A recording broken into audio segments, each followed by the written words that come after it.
Pai leva filho desacordado ao hospital e se apavora ao ver que a médica é a mulher cuja vida ele destruiu no passado. O som da carne chiando na grelha era a trilha sonora daquele sábado perfeito. O cheiro de carvão e tempero se misturava ao perfume do protetor solar e da grama recém-cortada. Diogo observava a cena de sua cadeira de lona, um copo de cerveja suando em sua mão e um sorriso satisfeito no rosto. Era o seu mundo em perfeita harmonia. Família reunida, risadas preguiçosas sob o sol da tarde, o murmúrio de conversas felizes. E no centro de tudo, como um pequeno sol particular, estava Léo. Seu filho de 5 anos era uma explosão de energia.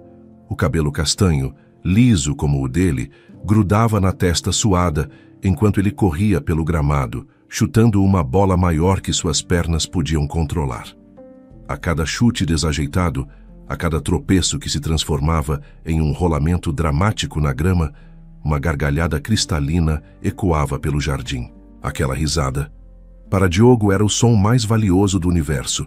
Era a prova de que tudo tinha valido a pena. As noites em claro, as 2 cirurgias cardíacas que pareceram durar uma eternidade, o medo constante nos primeiros anos. Tudo isso para chegar a este momento. Um menino normal correndo em um churrasco de família. «Léo, vem beber um pouco de água, campeão!» gritou Diogo. O menino parou, ofegante, e abriu um sorriso banguela para o pai. «Tô indo, papai!» Ele largou a bola e veio correndo, os bracinhos abertos. Diogo o pegou no colo, sentindo o calor do corpo pequeno e suado contra o seu peito. O coração de Diogo se encheu de um amor tão avassalador que quase doía. Ele beijou o topo da cabeça do filho, inalando o cheiro de suor e infância. «Você tá bem, cansado?»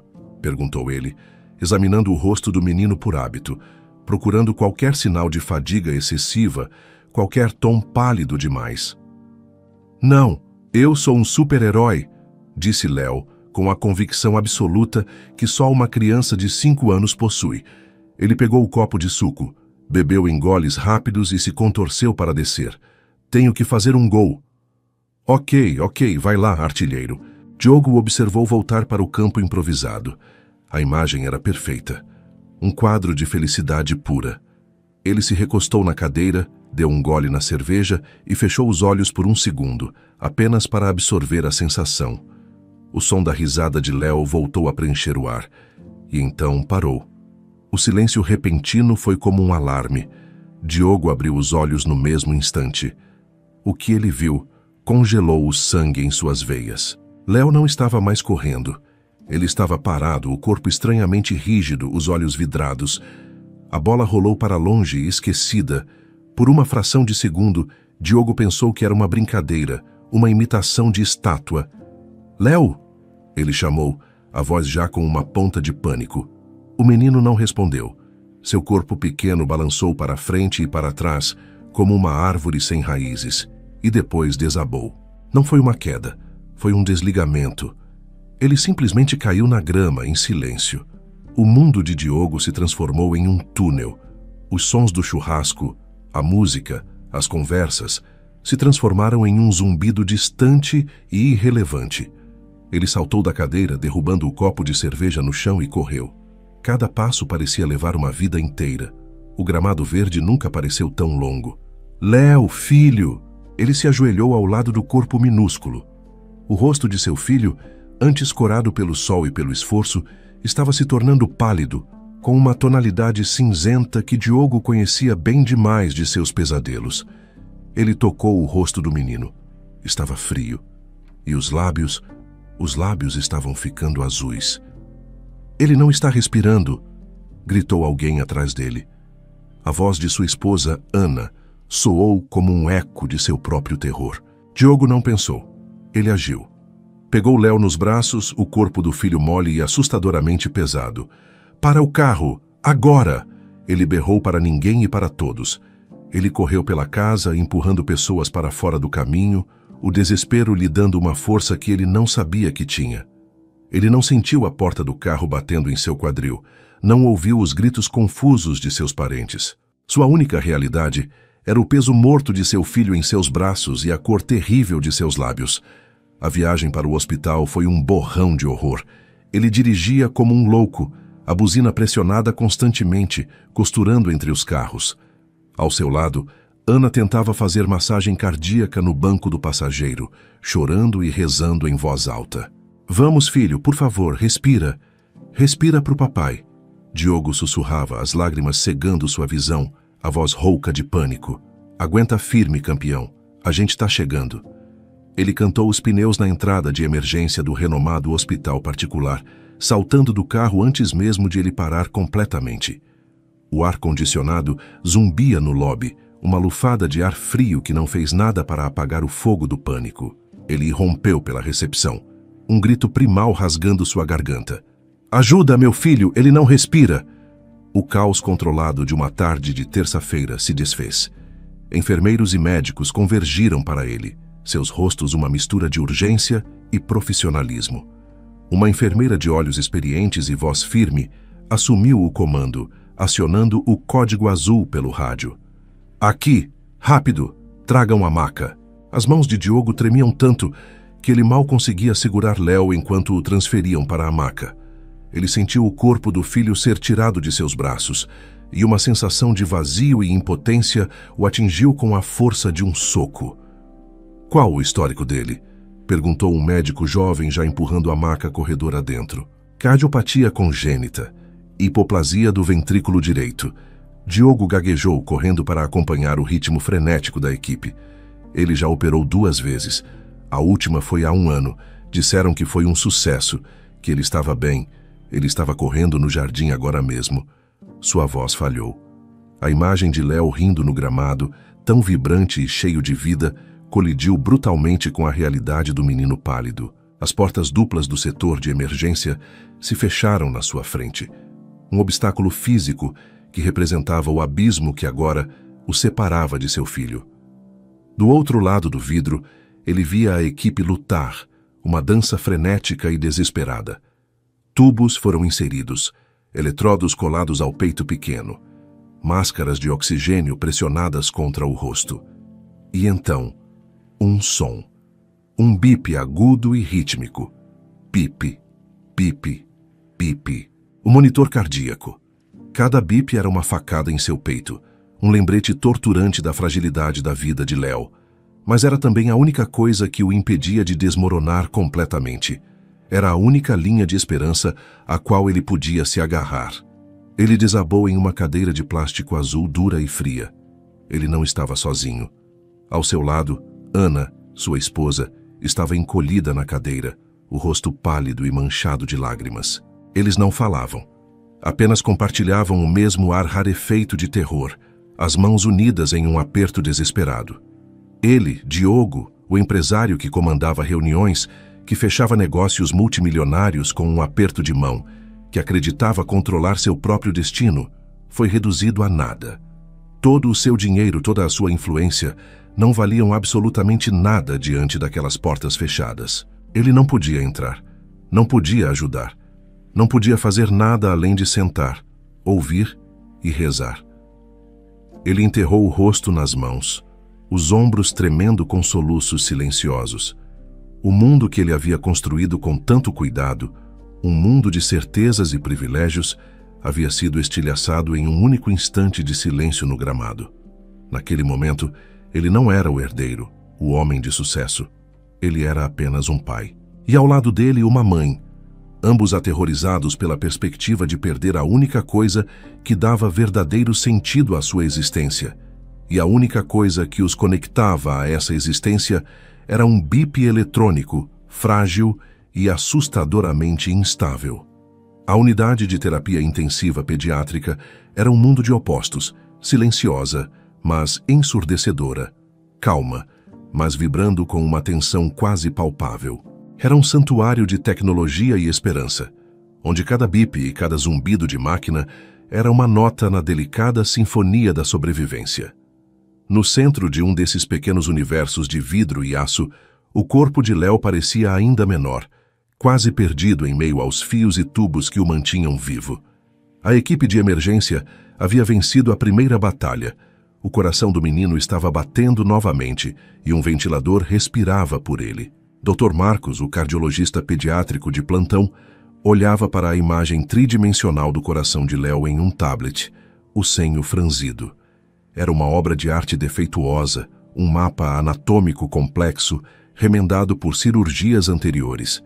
Ele passava o dedo na tela, girando a imagem, ampliando o conduto artificial que ligava o ventrículo direito à artéria pulmonar. Era ali que morava o problema. "A pressão aqui está astronômica", murmurou ele. "O tecido cicatricial está estrangulando o fluxo. É como tentar forçar a água de um hidrante a passar por um canudinho de refrigerante. O coração está trabalhando até a exaustão para vencer a resistência." "Aumentamos os vasodilatadores ao máximo, doutor", disse a residente. "A saturação de oxigênio continua caindo.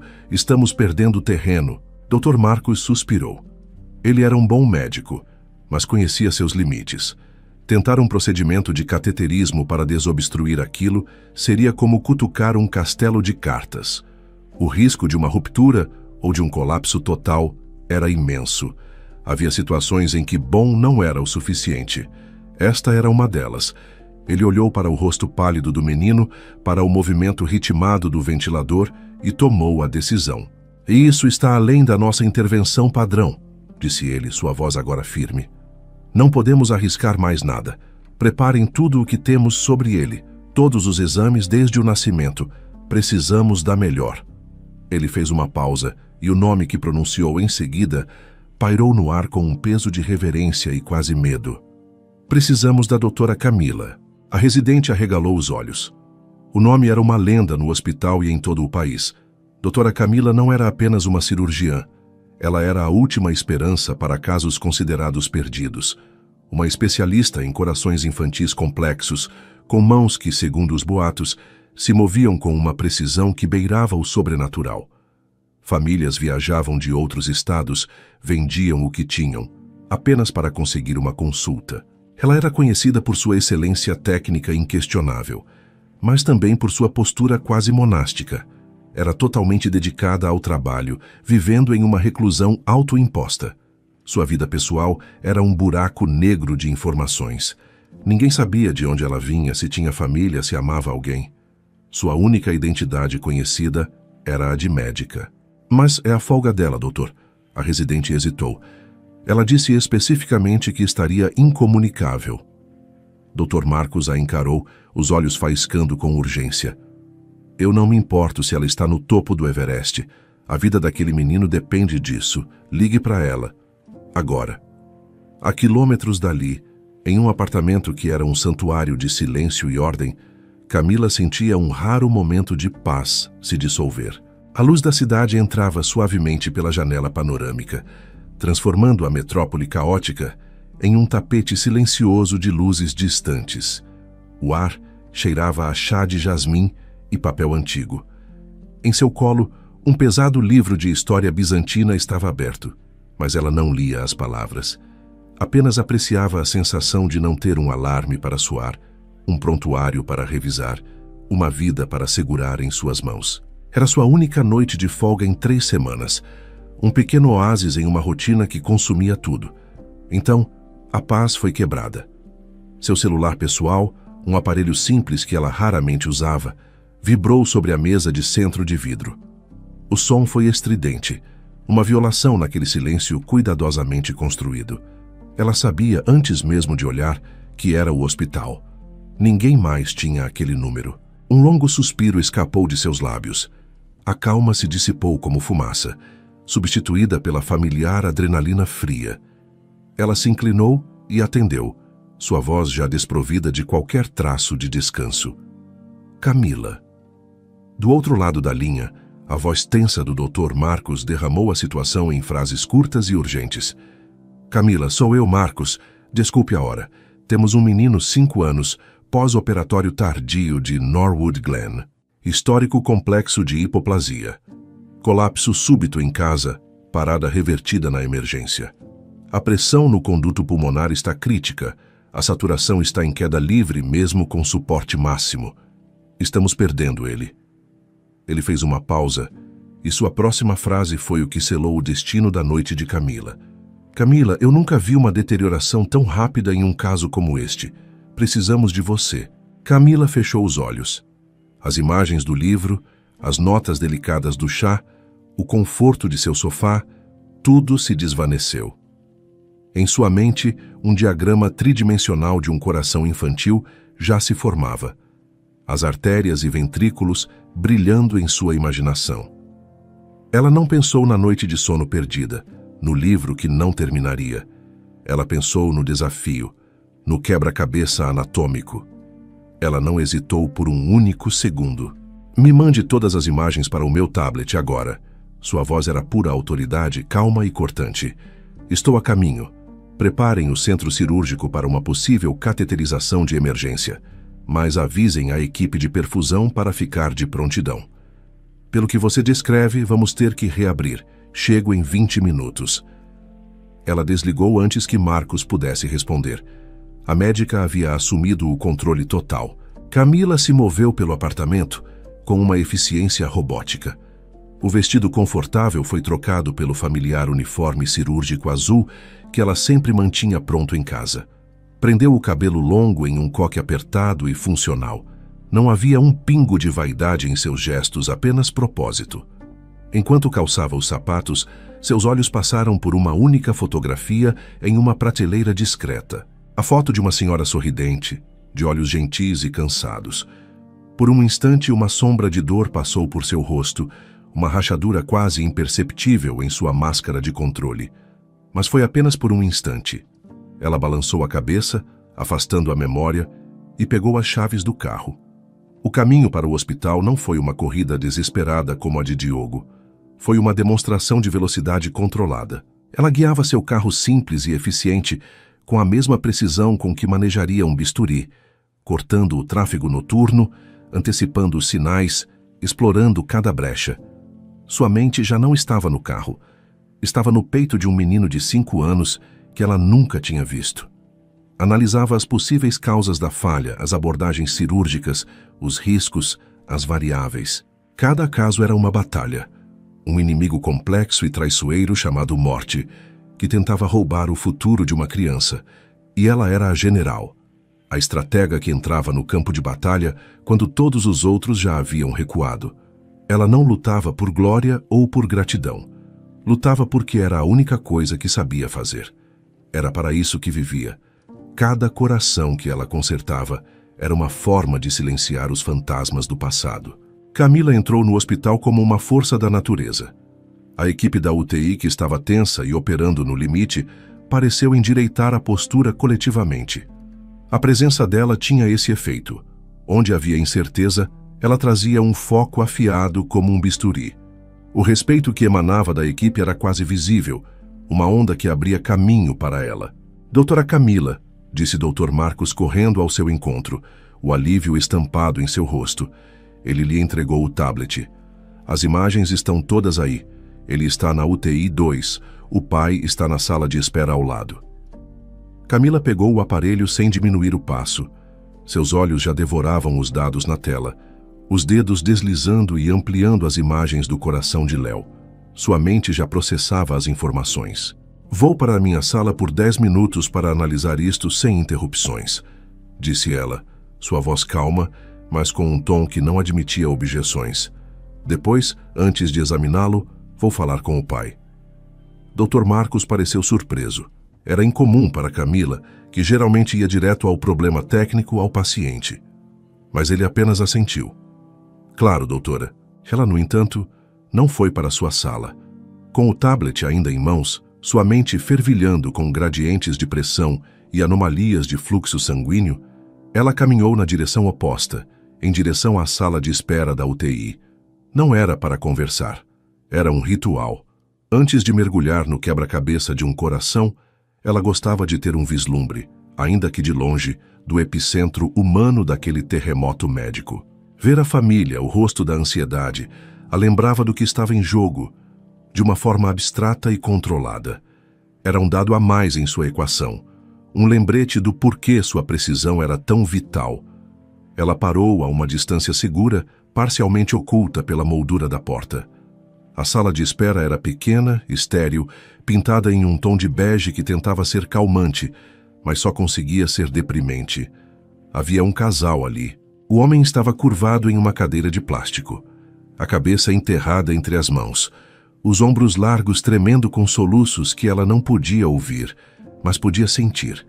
Ao lado dele, a mulher estava encolhida, o rosto pálido e manchado por lágrimas secas, as mãos dele e dela unidas num aperto desesperado. Eram figuras de puro desespero, uma cena que ela já tinha visto centenas de vezes, pais no pior dia de suas vidas. Ela esperou, impassível, que ele se movesse. Queria apenas registrar o rosto, associá-lo ao nome pai do Léo em seus arquivos mentais e seguir para o que realmente importava, a cirurgia. Então, o homem ergueu o rosto. A luz fria e fluorescente do hospital caiu sobre suas feições, esculpindo sombras sob seus olhos, realçando as linhas de preocupação em sua testa. E foi então que o mundo de Camila parou de girar. O ar foi arrancado de seus pulmões com uma violência que a deixou tonta. O tablet quase escorregou de sua mão. O corredor do hospital, com seus bips e seus cheiros de antisséptico, simplesmente se dissolveu. O zumbido das máquinas foi substituído por um som diferente em sua memória. O som de chuva forte batendo no asfalto. O homem na sala de espera estava mais velho, cansado, quebrado, mas os olhos eram os mesmos. Os lábios, agora pálidos de medo, eram os mesmos que ela vira torcidos em um sorriso arrogante anos atrás. Era Diogo. 15 anos desapareceram em um piscar de olhos. Ela não era mais a doutora Camila, chefe de cirurgia cardíaca. Ela era apenas Camila, uma jovem de 18 anos, voltando para casa em uma noite escura e chuvosa em sua cidade natal. As ruas brilhavam sob a luz amarelada dos postes e ela apertava os livros contra o peito. Sua avó, Dona Elvira, a esperava em casa. Elvira, que era seu único mundo, a mulher forte e gentil que a criou com um amor feroz e sacrifícios incontáveis depois que seus pais morreram em um acidente. Elvira, que sempre tinha um prato de comida quente e um abraço que curava qualquer dificuldade do dia. Naquela noite, a vida delas mudou para sempre. Ela estava a poucos metros de casa quando viu os faróis. Um carro de luxo, um modelo caro que não pertencia à vizinhança delas, vinha em altíssima velocidade, cortando a cortina de chuva. Ela ouviu o motor roncando de forma agressiva antes mesmo de entender o perigo. Sua avó tinha acabado de sair para levar o lixo para fora. Um ato banal, corriqueiro. O som agudo de pneus cantando no asfalto molhado. O baque surdo e horrível. Camila viu tudo em uma câmera lenta de pesadelo. Viu o corpo de sua avó ser lançado para o lado, caindo como uma boneca de pano na calçada. Viu o carro de luxo parar por um instante, o motorista silhuetado contra a luz interna. E então, em um ato de covardia que queimaria em sua alma para sempre, o carro acelerou, os pneus traseiros jogando um spray de água suja enquanto desaparecia na escuridão. Ela gritou, correu, o coração batendo descontroladamente, e caiu de joelhos ao lado de sua avó. Dona Elvira estava caída, gemendo baixo, um filete de sangue escorrendo de sua testa. Mas antes de olhar para os ferimentos, antes de gritar por ajuda, Camila olhou na direção em que o carro havia fugido, e no breve instante em que ele parou sob um poste de luz, ela viu o rosto do motorista, jovem, pálido de pânico. Um rosto que ela conhecia. O rosto do playboy da cidade, o filho de uma das famílias mais ricas e poderosas da região. Um rosto que ela via às vezes nos corredores do cursinho pré-vestibular, sempre rodeado de amigos, rindo alto, agindo como se o mundo lhe pertencesse. Era o rosto de Diogo. Aquele momento foi o marco zero de sua nova vida, o início de uma longa e dolorosa jornada que a transformaria na mulher que era hoje. De volta ao presente, a respiração de Camila voltou em uma lufada trêmula. A imagem de Diogo, devastado pela dor, na sala de espera, se sobrepôs à imagem do jovem covarde fugindo na noite. Eram o mesmo homem, o homem que destruiu seu mundo, que roubou a saúde de sua avó e a inocência de sua juventude. E o destino, em sua mais cruel e requintada ironia, havia acabado de colocar a vida do filho dele, literalmente, em suas mãos. O flashback continuava a queimar na mente de Camila. Aquele reconhecimento, não trouxe apenas a memória do acidente, mas o gosto amargo de tudo o que veio depois. Nos dias que se seguiram ao atropelamento, a ingenuidade de uma jovem de 18 anos que acreditava em certo e errado foi brutalmente esmagada. A luta pela justiça se mostrou uma batalha perdida antes mesmo de começar. A primeira visita à delegacia foi um exercício de humilhação. Camila, ainda em choque, tentou dar seu depoimento detalhado. O delegado, um homem de meia idade com um bigode oleoso e olhos que não a encaravam, ouvia com uma paciência condescendente. "Minha jovem", disse ele, "estava escuro, chovendo forte. A gente se engana com as coisas numa situação de estresse como essa." "Eu não me enganei", insistiu Camila. "Eu sei o que eu vi. Era Diogo, o filho do advogado." O delegado suspirou, como se estivesse lidando com uma criança teimosa. "Olha, o boletim de ocorrência já foi registrado como atropelamento com fuga do motorista. Vamos investigar, claro. Mas acusar o filho de um homem tão importante sem provas concretas é uma coisa muito séria." As provas concretas nunca apareceram. O pai de Diogo, um dos advogados mais influentes e temidos da região, moveu suas peças no tabuleiro do poder. As poucas testemunhas, vizinhos que inicialmente comentaram sobre o carro de luxo voando baixo na rua, subitamente foram acometidas por uma amnésia conveniente. Um deles, depois de uma visita amigável de 2 homens de terno, passou a dizer que não lembrava de detalhes e que podia ser qualquer carro. A investigação policial foi uma farsa. Sutilmente, eles culparam a vítima. A palavra de Camila, uma estudante sem sobrenome, sem dinheiro e sem influência, não valia nada contra a máquina de poder e dinheiro que protegia Diogo. A injustiça foi uma ferida mais profunda e mais dolorosa do que qualquer osso quebrado de sua avó. Foi a percepção de que, no mundo real, a verdade era uma mercadoria que podia ser comprada e vendida. Dona Elvira sobreviveu. Mas a mulher vibrante e cheia de vida que havia criado Camila nunca mais voltou. As múltiplas fraturas na bacia e na perna a deixaram com dores crônicas e uma mobilidade que era uma sombra do que fora um dia. A bengala se tornou uma extensão de seu corpo. O brilho em seus olhos se apagou, substituído por uma névoa de medo e resignação. O mundo dela encolheu para os limites da pequena casa. Camila foi forçada a colocar seu sonho em uma gaveta. A faculdade de medicina, que parecia tão próxima, tornou-se um luxo impossível. Ela se tornou a cuidadora em tempo integral de sua avó.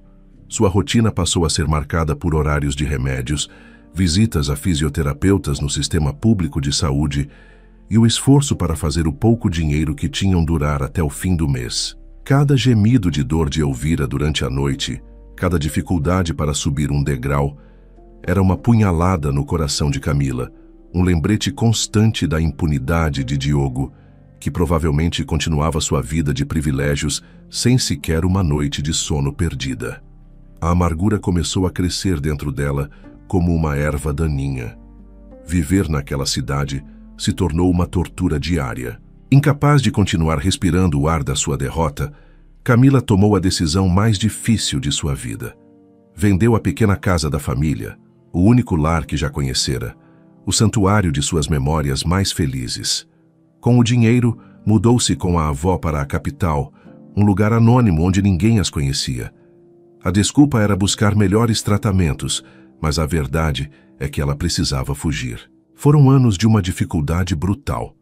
Camila trabalhou em subempregos, garçonete, recepcionista, vendedora, para pagar o aluguel de um apartamento minúsculo e os remédios de Elvira. Durante a noite, exausta, ela estudava. Os livros de medicina, antes empoeirados, tornaram-se sua única fuga e sua maior motivação. A promessa que fez a si mesma, ao lado da cama de sua avó, foi o combustível que a manteve de pé nos momentos de maior desespero. Ela se tornaria médica, mas não qualquer médica. Ela se tornaria a melhor. Tão boa, tão indispensável, que nunca mais na vida se sentiria impotente.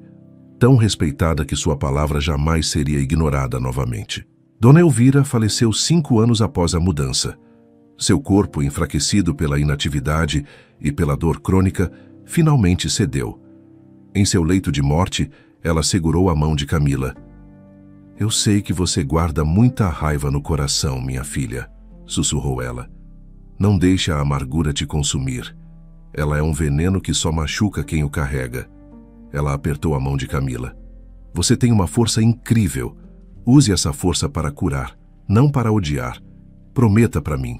Camila, com as lágrimas escorrendo pelo rosto, prometeu. E agora, de volta ao presente, no corredor frio do hospital, o cheiro de antisséptico a puxando de volta à realidade, a promessa ecoava em seus ouvidos. As últimas palavras de sua avó colidiam com a fúria que a visão de Diogo havia despertado. A raiva, um vulcão que ela pensava estar adormecido, borbulhava perigosamente perto da superfície. O homem que destruiu sua família estava ali, vulnerável, aterrorizado, e o destino, com seu senso de humor doentio, havia colocado o coração de seu filho inocente na palma de sua mão. A mão que ela treinou por anos, movida pela dor que aquele mesmo homem causou. Por um longo momento, Camila permaneceu imóvel, uma estátua de uniforme azul na semi-sombra de uma pilastra do corredor. Seus olhos estavam fixos na figura de Diogo através do vidro, mas ela não o via mais como um pai em luto. Ela via o fantasma que a assombrou por 15 anos, o arquiteto de sua dor, a personificação da injustiça que a forjou. Um vulcão de fúria ameaçava entrar em erupção. A vontade de dar as costas era uma força física. Seria tão fácil. Ela poderia caminhar até Dr. Marcos e dizer: este caso está além da minha área de especialização. Ela o deixaria afundar no mesmo oceano de desespero e impotência em que ele a deixou afogar anos atrás. Ele saberia o que é ter o destino de quem você ama nas mãos de outros, sem poder fazer nada. Seria justo, seria uma vingança poética, uma dívida finalmente paga com a mesma moeda. O pensamento era tão poderoso, tão sedutor, que por um instante ela quase cedeu, quase se virou. Mas então, outra imagem surgiu em sua mente, sobrepondo-se à do rosto de Diogo. A imagem de sua avó, fraca e pálida no leito de morte, mas com os olhos cheios de uma clareza final. A mão ossuda segurando a sua, a voz como um sussurro. Não deixe a amargura te consumir, minha filha. Use sua força para curar. Curar, não odiar, não se vingar. Curar. E então, o rosto do menino. Léo. Uma criança de 5 anos com um coração remendado lutando para bater. Um menino inocente, cuja única culpa era ter nascido daquele homem. O menino não era o monstro do passado de Camila. Ele era apenas uma criança que queria chutar uma bola no jardim. Ele não merecia pagar pelos pecados de seu pai. A médica dentro dela, a profissional que ela lutou para se tornar, começou a sufocar a mulher ferida. Cada sacrifício, cada noite em claro debruçada sobre livros. Tudo isso não foi por vingança. Foi para chegar exatamente aqui, para se tornar a pessoa, talvez a única naquela cidade, capaz de olhar para um coração como o de Léo e ver não um caso perdido, mas um desafio a ser vencido. Recusar-se a operar seria trair tudo isso. Seria trair a si mesma, a memória sagrada de sua avó e a promessa que a sustentou. Seria deixar o fantasma de Diogo vencer, finalmente. Seria admitir que a amargura, afinal, a havia consumido. Não. Ela não daria a ele esse poder. Ela respirou fundo, uma única vez. O ar que encheu seus pulmões pareceu limpar a névoa vermelha da raiva. Quando ela o soltou, a decisão estava tomada. A mulher com um passado doloroso recuou e a doutora Camila, chefe de cirurgia, assumiu o comando total e absoluto. Seus ombros se endireitaram. Seu rosto, antes contorcido pela tempestade interior, tornou-se uma máscara de neutralidade profissional, impenetrável. Seus olhos, que momentos antes queimavam de raiva, tornaram-se frios, focados e analíticos. Com passos firmes e decididos, ela caminhou pelo corredor. Ela passou pela entrada da sala de espera, ignorando completamente a presença de Diogo. A única coisa que existia era o paciente. Ela entrou na UTI e a energia do ambiente mudou instantaneamente. Dr. Marcos, me atualize sobre a última gasometria arterial, disse ela, a voz firme. Enquanto Marcos falava, ela já estava ao lado do leito de Léo, os olhos passando rapidamente pelos números nos múltiplos monitores, absorvendo o ritmo, a pressão, a saturação. Enfermeira, qual a dose exata do inotrópico que ele está recebendo por quilo? Ela perguntou. Ok, disse Camila, virando-se para a equipe. Preparem o centro cirúrgico agora. Quero o histórico cirúrgico completo dele na tela principal da sala de cirurgia em 5 minutos. Avisem o banco de sangue, quero 6 unidades de concentrado de hemácias e 4 de plasma fresco congelado com prova cruzada e prontos. A equipe dispersou-se, movendo-se com uma eficiência renovada. Ninguém ali poderia imaginar a batalha que ela acabara de travar. Ninguém poderia adivinhar que, por trás daquela fachada de controle absoluto, ela estava se preparando para a cirurgia mais pessoal de sua vida. Ela salvaria a vida do filho de Diogo. Mas uma nova clareza se formou em sua mente. Sua vingança aconteceria, mas não da forma que a raiva primária desejava. Sua vingança não seria a destruição, mas a criação. Sua vingança seria sua excelência. Ela entraria naquela sala de cirurgia e realizaria um milagre. Ela usaria cada grama de conhecimento e habilidade que adquiriu, habilidade essa forjada no fogo da dor que ele mesmo causou, para dar a seu filho um futuro. Ela salvaria o menino não por ele, mas apesar dele. E ele teria que viver sabendo que devia a coisa mais preciosa que tinha no mundo, a mulher cuja vida ele um dia tratou como lixo. O centro cirúrgico era o santuário de Camila, um mundo à parte, frio, brilhante e absolutamente sob seu controle. As luzes cirúrgicas eliminavam todas as sombras, criando um palco ofuscante onde não havia espaço para erros. No centro daquele universo de aço inoxidável, sob um mar de campos cirúrgicos verdes, o pequeno corpo de Léo era quase uma abstração, um problema a ser resolvido. Para Camila, era um ato de exorcismo. Bisturi, disse ela, a voz calma. A palavra cortou o silêncio. Sua mão, que poderia tremer de raiva contida minutos antes, estava agora sobrenaturalmente firme. A ponta da lâmina tocou a pele do peito do menino e deslizou, criando uma linha vermelha, perfeita e precisa. O ponto de não retorno. A partir daquele momento, o mundo exterior, com suas emoções caóticas e passados dolorosos, deixou de existir. O que se seguiu foi uma sinfonia de habilidade e foco absoluto. Por horas, Camila foi a maestrina de uma orquestra silenciosa. Suas mãos, que um dia foram forçadas a trabalhos braçais para sobreviver, agora se moviam com a delicadeza de uma artista, separando tecidos, pinçando vasos minúsculos, abrindo caminho até o órgão pulsante e doente. Iniciando o bypass cardiopulmonar, anunciou ela. A equipe de perfusão respondeu, e a máquina coração-pulmão começou seu trabalho. O sangue de Léo foi desviado. Lentamente, sob o olhar atento de Camila, o pequeno coração estremeceu e parou. O ritmo frenético no monitor se transformou em uma linha reta. O órgão que lutava desesperadamente pela vida estava agora silencioso e imóvel em suas mãos, entregue a ela.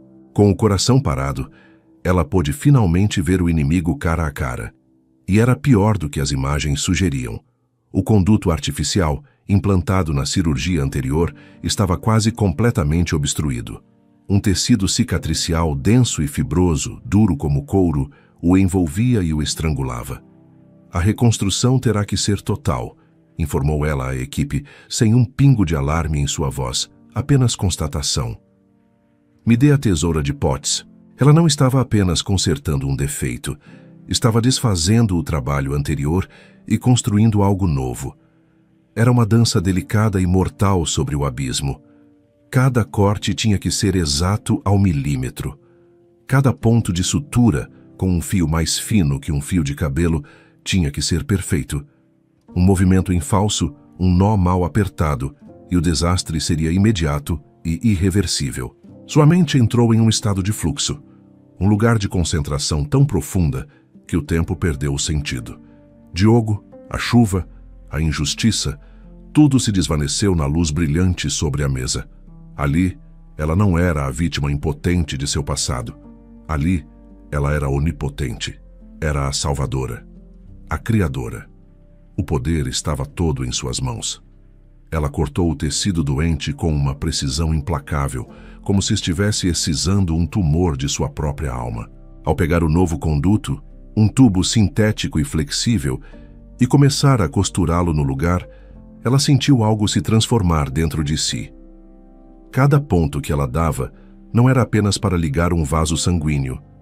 Era para costurar as feridas abertas de seu próprio passado. Ela imaginou o sangue voltando a fluir, rico em oxigênio. A cada ponto, ela transformava a dor que a impulsionou em um ato puro de criação e vida. Quase 6 horas se passaram como se fossem minutos. A sala permanecia em um silêncio tenso. Finalmente, o novo conduto estava no lugar, uma obra de arte de engenharia biológica. A reconstrução estava completa. Ela deu um passo para trás, examinando seu trabalho com um olhar crítico e satisfeito. Estava perfeito. Ok, disse ela. Preparem-se para retirar o bypass. Vamos reaquecer o paciente. Este era o momento da verdade. A equipe prendeu a respiração coletivamente. A máquina coração-pulmão foi lentamente desligada. O sangue de Léo voltou a fluir para seu próprio coração, agora reparado. O órgão silencioso encheu-se de sangue, mas permaneceu imóvel. 1 segundo, 2, 3. O silêncio na sala era absoluto, ensurdecedor. O anestesista olhava fixamente para o monitor e então, um tremor. Uma única e fraca contração. O coração hesitou, como se estivesse decidindo se valia a pena continuar a luta. E então, ele tomou sua decisão. Bum, bum. Começou a bater. Fraco a princípio, depois mais forte. Regular. Constante. Por conta própria. Ritmo sinusal estável, relatou o anestesista. A voz cheia de um alívio que ele mal conseguiu disfarçar. A pressão está subindo. Ele está mantendo. Um sorriso discreto, quase imperceptível por trás da máscara, tocou os lábios de Camila. Não era um sorriso de alegria, mas de vitória. Ela havia enfrentado o fantasma, o caos, a morte, e ela havia vencido. O futuro de uma criança, que esteve por um fio, agora batia firme e forte sob suas mãos. A dívida, em seus termos, estava paga. Os dias que se seguiram à cirurgia se dissolveram em uma névoa de ansiedade e exaustão. Diogo e Ana mal saíam do hospital. Ele manteve uma vigília constante ao lado do leito de Léo. Ana, por sua vez, tentava manter um fiapo de normalidade. Era ela quem falava com os parentes, quem se lembrava de perguntar às enfermeiras sobre a alimentação, quem insistia para que Diogo fosse tomar um café. Mas Diogo mal a ouvia.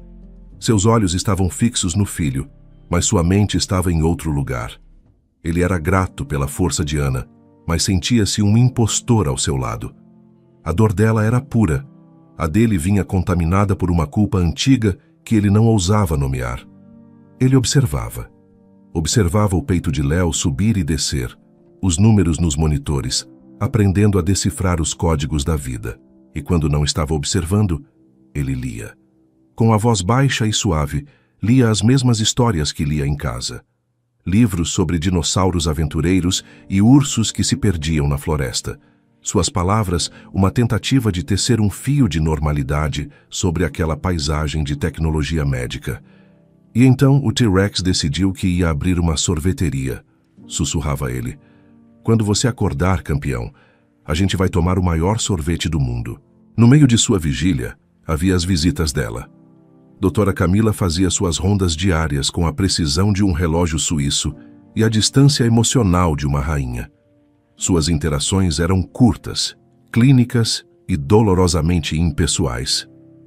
Doutora, Diogo começava, levantando-se da cadeira, o coração cheio de palavras de gratidão. Ela se virava para ele, mas seu olhar era como um muro de vidro, frio, impenetrável. A recuperação está dentro do esperado, dizia ela com a voz neutra. E antes que ele pudesse formular uma frase completa, ela se virava e saía. No terceiro dia, um marco. No silêncio da madrugada, foi Ana quem ouviu primeiro. Ela estava acordada, os olhos fixos no rosto do filho. Ela ouviu um som, um sussurro fraco, quase inaudível. Pai? O coração de Ana saltou. Diogo, acorde! Ela sussurrou com urgência, sacudindo o ombro dele. Rápido, ele está falando! Diogo disparou da cadeira, o coração saltando na garganta. Os olhos de Léo estavam abertos, sonolentos, confusos, mas abertos. E estavam olhando para ele. Filho, a palavra saiu como um soluço. Léo, nós estamos aqui, campeão. Bem aqui. A alegria que inundou o quarto não era solitária, mas compartilhada. As lágrimas que ambos seguraram por dias, com uma força sobre-humana, finalmente rolaram, quentes e libertadoras.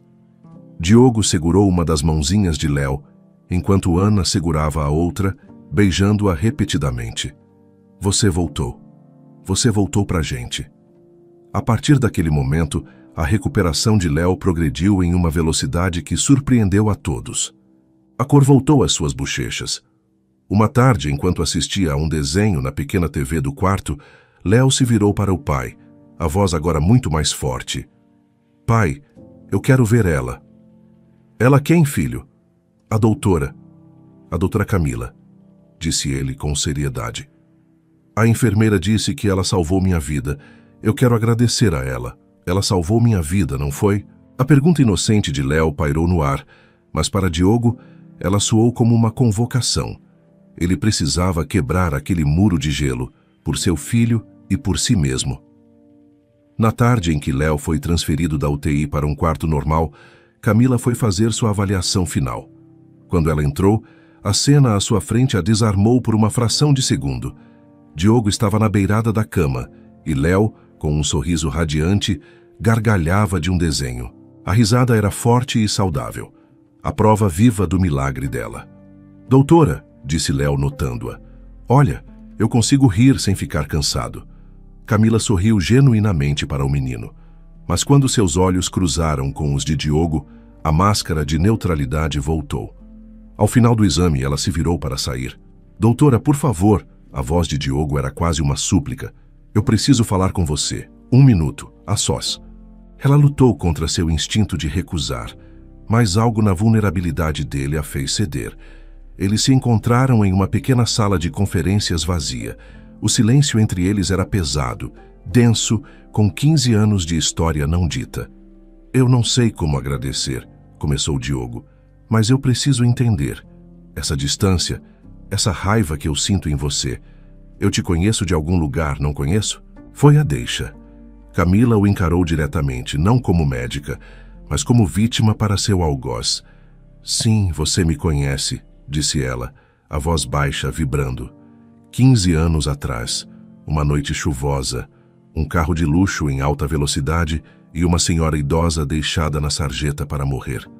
O reconhecimento atingiu Diogo como um soco. Flashes daquela noite, memórias encharcadas de álcool e pânico, voltaram com uma clareza brutal. Minha avó, continuou Camila, cada palavra uma gota de veneno. O nome dela era Elvira. Você destruiu a vida dela e a minha, e depois você fugiu como o covarde que você era. Meu Deus, sussurrou ele, desabando em uma cadeira. Fui eu. Sim, foi você, confirmou ela.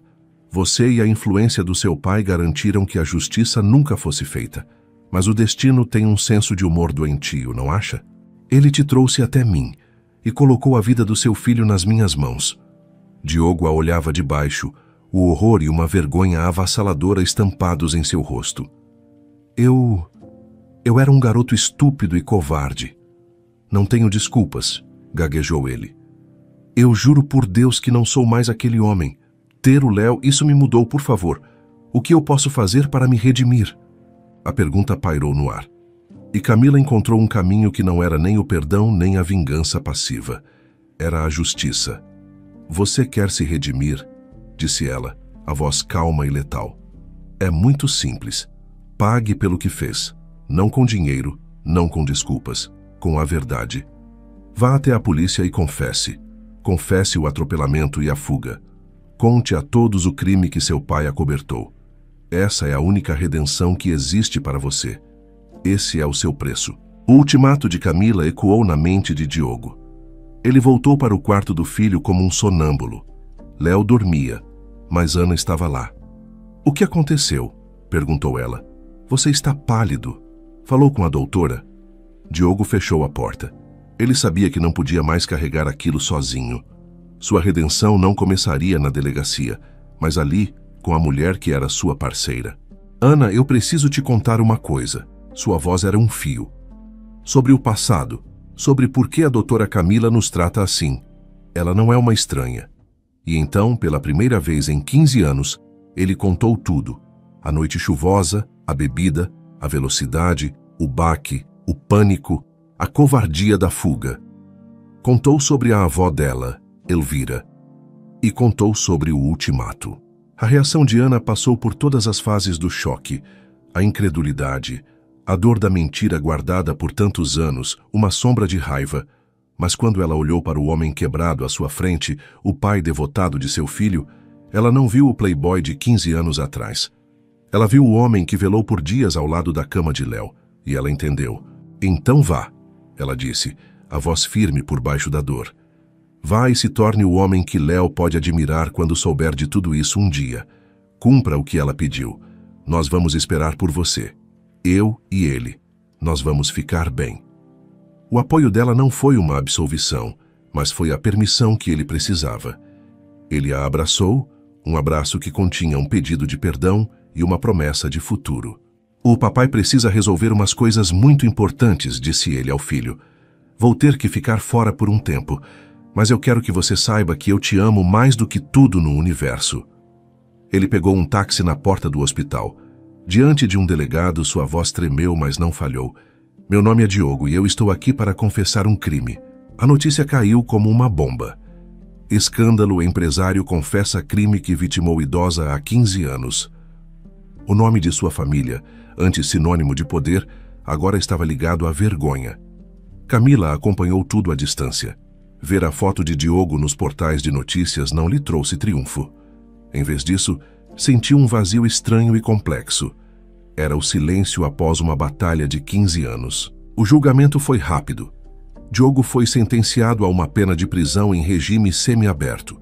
Enquanto ele cumpria sua pena, a vida continuava. Léo, após receber alta, foi morar com os avós paternos. Ana garantindo que o amor e a estabilidade cercassem o menino, protegendo-o do furacão da mídia. Camila continuou seu trabalho, mas algo dentro dela havia mudado. O peso constante em seus ombros parecia mais leve. 2 anos e meio depois, o portão da penitenciária se abriu. Diogo deu um passo para fora, piscando contra a luz do sol. Ele estava mais magro, mais quieto, os olhos carregando o peso de suas escolhas. Em vez de ir para a mansão da família, pediu para ser deixado em um parque. Sentou-se em um banco observando as crianças brincarem. Cada risada era uma pontada agridoce. Ele não a notou se aproximando até que ela parou. Era Camila. A armadura de frieza havia desaparecido. Havia uma calma em sua expressão. Ela se sentou na outra ponta do banco, em silêncio. Você fez o que eu pedi, disse ela finalmente, a voz calma. Sim, respondeu ele. Fiz o que era certo. Sua dívida com o meu passado e com a memória da minha avó está paga, Diogo, disse ela, e ao dizer as palavras, sentiu o último nó de amargura se dissolver. Ele a olhou, os olhos marejados, mas ela lhe deu algo mais valioso que o perdão. Agora, continuou ela levantando-se, sua única obrigação é com o futuro, o seu e principalmente o do seu filho. Ela olhou para uma criança que corria rindo. Léo precisa de você. Ele precisa do pai dele. Vá ser esse pai. Ela se virou para ir embora, sua missão cumprida. Camila, ele chamou, a voz embargada. Ela parou, mas não se virou. Obrigado. Ela não respondeu. Apenas continuou a caminhar, desaparecendo entre as árvores. Diogo ficou no banco, o sol aquecendo seu rosto. Ele não recebeu uma absolvição, mas sim a libertação de seu passado e a responsabilidade por seu futuro. A redenção, ele entendeu, estava na coragem de enfrentar a si mesmo. Ele olhou para o céu azul, respirou fundo o ar da liberdade e, pela primeira vez em muito tempo, começou a pensar no caminho de volta para casa. O caminho de volta para Ana e para seu filho.